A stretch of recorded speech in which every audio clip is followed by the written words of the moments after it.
Hello and welcome to discussion today on Rajya Sabha TV. I'm your host Rajat Kane.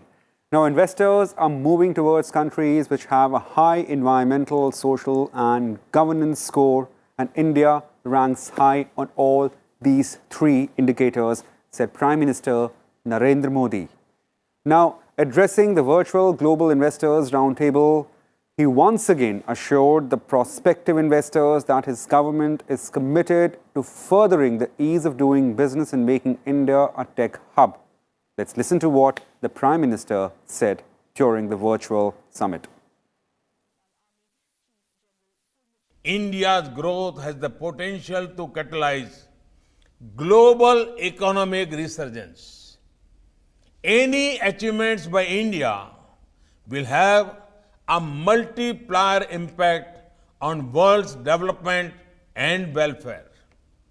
A strong and vibrant India can contribute to stabilization of the world economic order.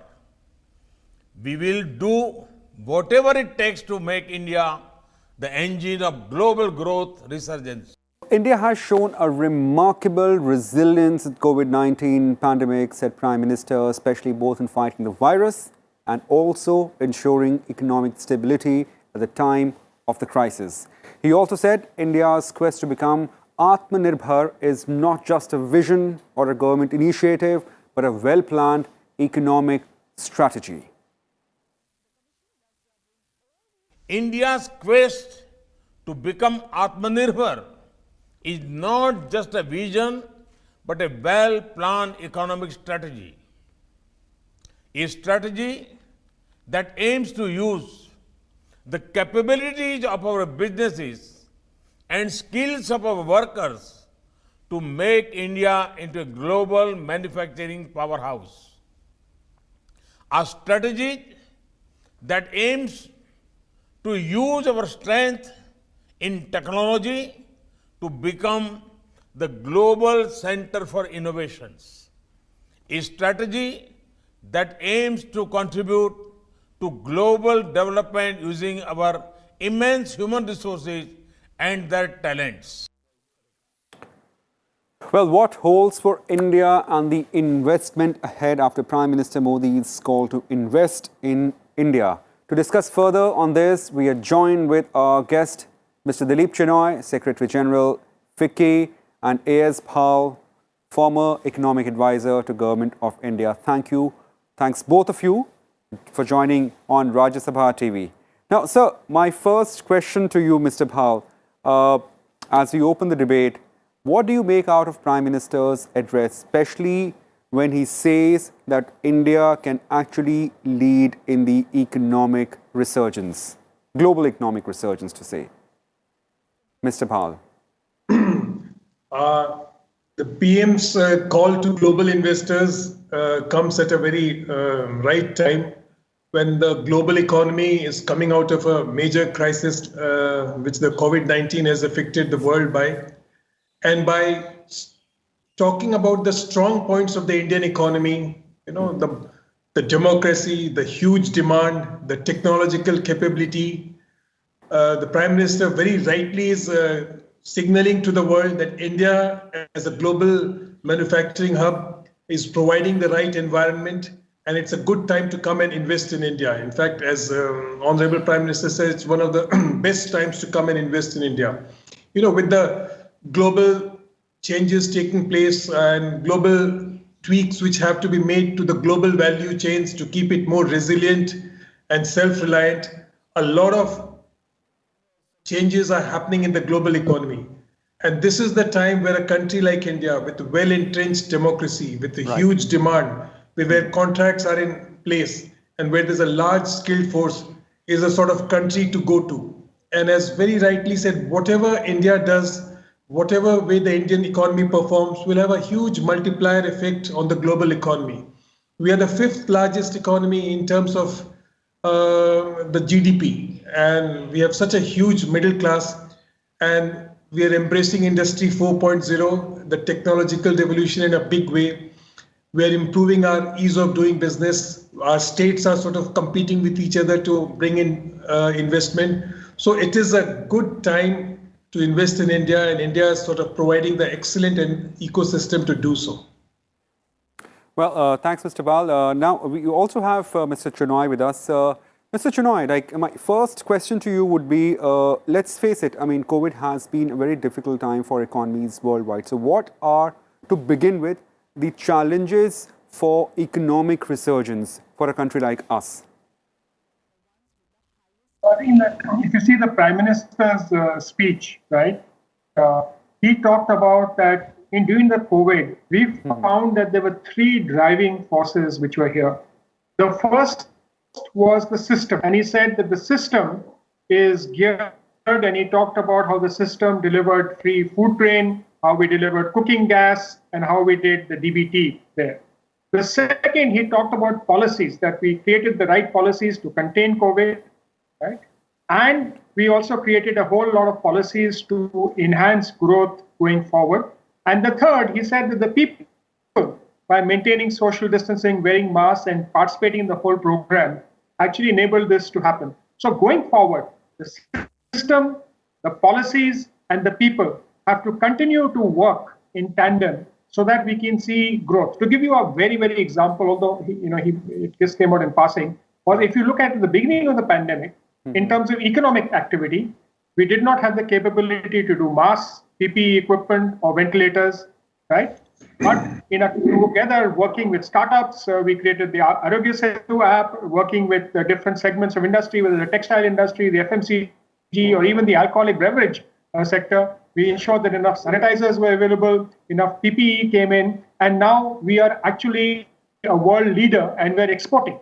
So if we take that analogy, and then if you take what the Prime Minister said, that he's announced a lot of reforms, labor, agriculture, he's looked at the production-linked incentive schemes, they've made a whole approval and change in the financial system.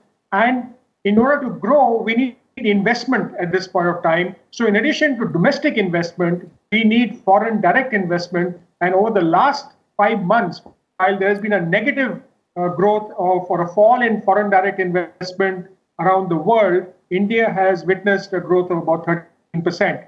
So I think going forward, we have to take this collective action across different sectors, across different areas. We also refer to the education policy there, and across manufacturing, agriculture, and services. And like he talked, is AtmaNirbhar is not just a slogan, it is actually a plan going forward. And we all need to collectively execute in the plan, and we need foreign direct investment, and we need foreign investment in India. I think that was the overall approach in the speech.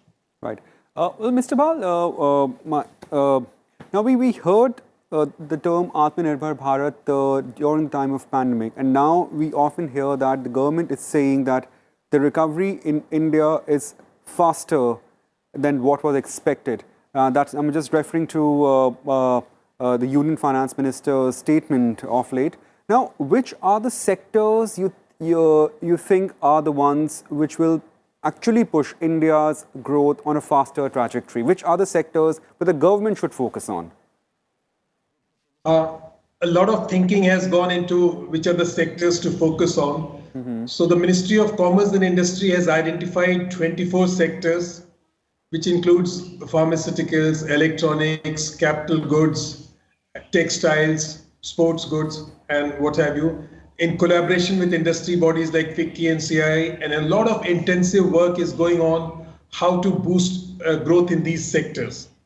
So India's pride has sort of always been, our auto sector, including auto components, has been our pharmaceutical sector, it has been our IT services sector. And now, as the economy matures, we are evolving into more sort of technology-intensive sectors like the electronics, like mobile phones, like computers, and what have you. And a lot of incentives are being given, incentives like the performance-linked incentive, and there's a phased manufacturing program in which we are trying to concentrate on sectors like, again, electronics, pharmaceuticals, textiles, and a host of other sectors to give a big boost to the Indian economy. And the most important thing I would like to tell here is as we often discuss with our colleagues in the industry chambers, the kind of collaboration which is occurring between the industry bodies like FICCI, CII, and the Government of India, and the way that decisions are being taken almost at the speed of thought. In fact, our Minister Piyush Goyal is very well known for taking decisions in the midst of a meeting. He'll just pick up a call, he'll ring up the concerned secretary or the state chief minister and get things done. So what I'd like to say is these 24 sectors have been chosen, and through intensive deliberations, the comprehensive incentive package for these sectors are being worked out in collaboration with industry.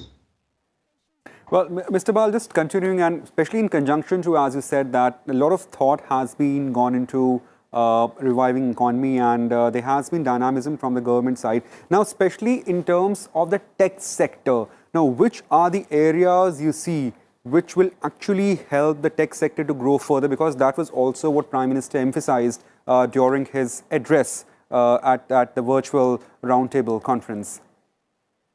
Yeah, so Industry 4.0 is being embraced by the private sector and government in a big way, which includes things like Internet of Things, 3D printing, and the entire Indian infrastructure of digitization. Digitization is the name of the game. So whether it is government working, whether it's private inventory management, supply management, everything is being digitized. And as Professor Nandan Nilekani very rightly says, if there are three instruments which have boosted productivity in India in a big way, they are: one, the UIDI, the Aadhaar card; number two, the aggregators like the transport aggregators, the demand aggregators; and number three is the third instrument is so the first is the Aadhaar card, the second is the aggregator, third is the United Payments Interface, UPI, through which payments like Paytm and all are made. So digitization and electronics is the backbone of the growth we are working on, and India has taken to Industry 4.0 in a huge way. So all things are being digitized. Our electronic sector, our mobile, we are the second largest mobile manufacturer in the world. Of course, it'll take, things will happen in stages, and right now raw materials, components and all are being sort of incentivized to be made in the country. Similarly, the capital goods sector, our TV sector, our refrigerators, all are being given a big boost through various incentives of the government. Well, Mr. Chenoy, to you now, continuing with the issue of the growth in tech sector. Now, we have seen the size of a mammoth population like India. We have seen a rapid digitization. Is there a good balance between the digitization and the growth of tech sector, or you see the further needs to be done so as to achieve some sort of an optimal level so that we grow even further? I think your question is actually spot on, and Anand actually talked about the groups that are done under the Ministry of Minister Piyush Goyal, Ministry of Industry and Commerce. Right. Now there we are looking at TV, drones, electronic components, and other medical electronics, right? So in these areas, what we are actually seeing, and also electric vehicles to look at it, we need to ensure on the software side we have an advantage, on apps we have an advantage, but in the hardware side and in the app side or the intermediary app side, we need to get investment. And therefore, if you look at the product-linked incentive scheme or the phased manufacturing program that has been announced by MITI for electronic components, and for that, there's a focus to actually get the hardware manufactured here. We are still very import dependent on computers. We are, although we are now transiting to a net exporter of mobile phones, but we are still net import dependent on components, whether they're populated circuit boards or whatever it is. So the whole strategy here is how do we actually get the manufacturing of electronic components, including the devices that allow you to do Industry 4.0, the Internet of Things, etc. In the software and connectivity, we are actually leading the world, but in the hardware is where we need to actually invest. And there is a strategic move under both MITI and also under the groups under Minister Goyal, which is led by Dr. Pawan Goenka, And we are looking at the different segments on electronic components where collectively everybody is actually working together to see how we can manufacture in India for India, and how because when the earlier stage in February, March, when COVID is very high and the supply chains from China got disrupted, there was a major disruption in India. So how do we become resilient and how do we actually become AtmaNirbhar by looking at alternate value chains and looking at alternate ways of manufacturing and attracting investment into India, not only make for India, but make for the world. Just continuing on the same manufacturing quotient of India. Now, my question here is, sir, as you rightly pointed out that during pandemic we saw a shortage from the Chinese part of it, and then there was a call of AtmaNirbhar Bharat and making ourselves self-sufficient. So where do you see our manufacturing sector going, especially post-COVID phenomenon? I think three things have happened. The first is that during the COVID, a lot of things that were not normally done.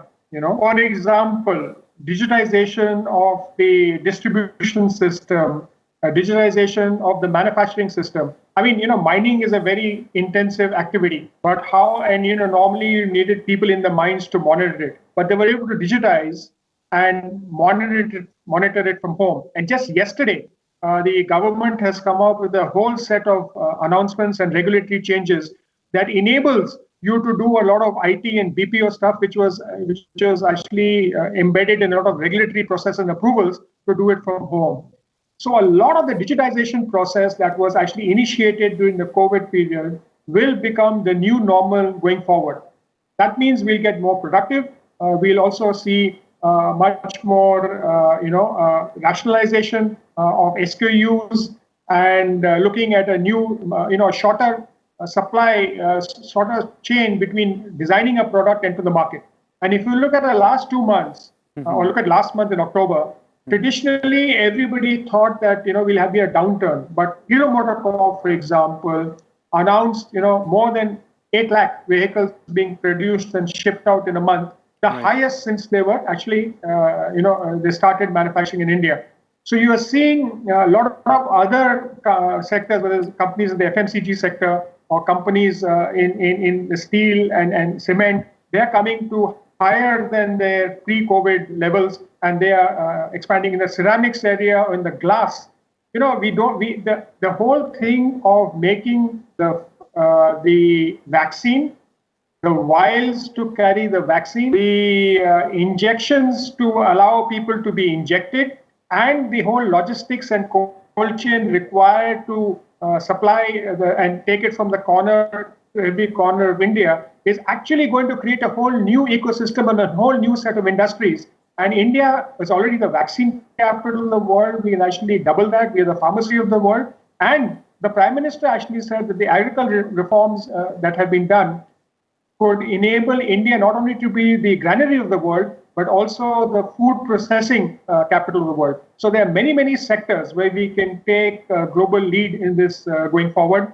It is for, and his whole address really to the investor community there was saying that, whatever government needs to do, we are willing to do it. We are willing to even meet you individually to address the issues. If you're looking at growth with stability, it is India. If you're looking at growth with green, it is with India. And we have a huge technology. We are the world's largest startup hub. And we have a huge lot of innovation going from you, which you could actually benefit out of. Right. Mr. Bhal, just continuing on the ecosystem, as Mr. Chenoy mentioned, what India has seen in the last 2 months, especially post the COVID-19 phenomenon. Now here, like Prime Minister in his speech mentioned about the resilience of Indian people and the policy initiatives of the government. Here it's important to further the ecosystem, to further the ease of doing business in India and cutting off the red tapeism. Where you see the policy dynamism coming, or do you see further more is required or more will come in days to see? As we all know, India has done very well on the ease of doing business scores. So we've come to a 63rd position. and which is a huge credit to us. And now we've percolated it down to the states. Now the states are also owning up the reforms, and there's a whole lot of systems and processes which are being tweaked at the state level to improve the ecosystem in the country. So, Indian industry traditionally has been suffering from two things: a slightly high cost of doing business and the problems with ease of doing business. So under the cost of doing business, land, labor, capital, electricity charges, all these aspects are slightly higher compared to our comparable countries. So all these aspects are being looked into. The land portals are being managed. The labor codes have been brought in. Electricity charges are being trying to be rationalized. The logistics is trying to be improved. So the cost of doing business is being improved gradually but surely. And the ease of doing business, as we already discussed, we are already doing reasonably well. And everyone's sort of cognizant of the fact that when a businessman wants to come and do business, he doesn't want too many hassles, and that the state and the industry bodies are there to support them. So here I would like to give the example of Invest India, a body set up with the participation of the government and the private sector. Now, these people are the investment and facilitation agency for the government and for the private sector, and they're doing a wonderful job. They've been awarded 3 or 4 times the best investment and facilitation agency in the world. Right. And the most important thing, as Dilip Chenoy will also agree, is the dialogue between the private sector and the government. Now it's an open, transparent thing. Dilip and me are just a mobile phone away, just an email away. And the kind of interaction, the type of deep stakeholder consultations we are having is throwing up very good action points. And the whole system is geared up, accountability is being brought in. I'm told in the Telangana government, if you delay something in the window clearance, you are penalized for it. So that is the last stage they're reaching. So the whole system is being geared up to embrace investment, and along with investment, entrepreneurship also. Yeah. Gradually, if I can add quickly to that, 2 quick points. Sure. One is that, we are seeing a resurgence of demand now, right? Mm-hmm. And, this is maybe driven for Diwali and the festival season and, all of that. So, and the services sector is not yet picked up fully. And therefore, you are seeing that industry is saying that, if the need be, and there's need to actually do a demand side led intervention. And you saw the first steps being announced by the finance minister when she announced the LTC into cash and, the other festival advance, etc. So, perhaps looking at the situation in November, December, you need to look at a greater demand stimulation. The other aspect really looks at that, there are some certain sectors which have taken a very deep hit, hospitality, tourism, healthcare, other services sectors.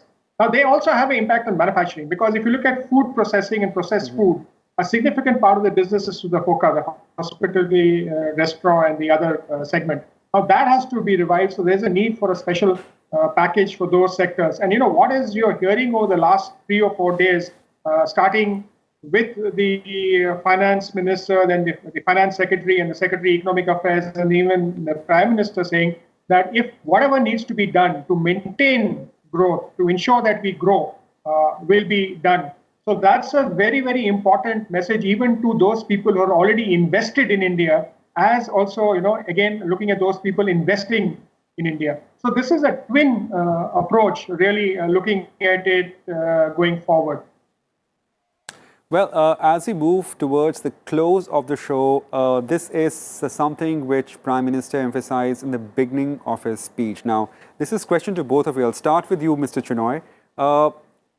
Mr. Modi talked about that companies are moving towards countries which rank high on the indicators of environment, society or social, and the governance. Now, where do you see India's transformation in these 3 sectors of late? Actually, ESG, which the Prime Minister referred to, is a very strategic statement that he made. Mm-hmm. Very interestingly, there are companies in India, and in fact, the triple bottom line has now gone to a quadruple bottom line, and it has been talked about by, let's say, a company like ITC in every speech for many, many annual reports many years ago.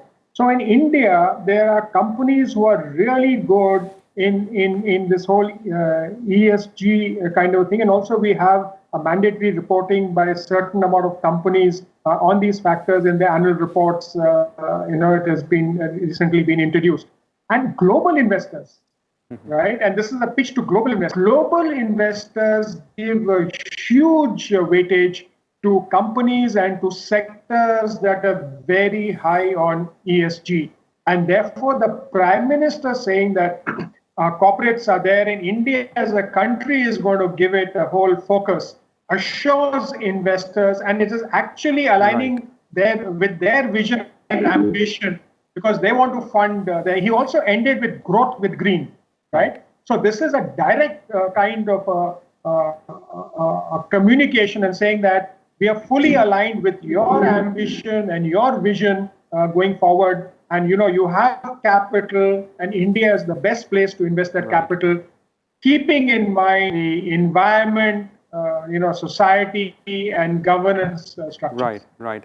Mr. Bhatt, I would like to close with you. Yes. So has India seen phenomenal transformation on these three sectors, ESG? Please, go ahead.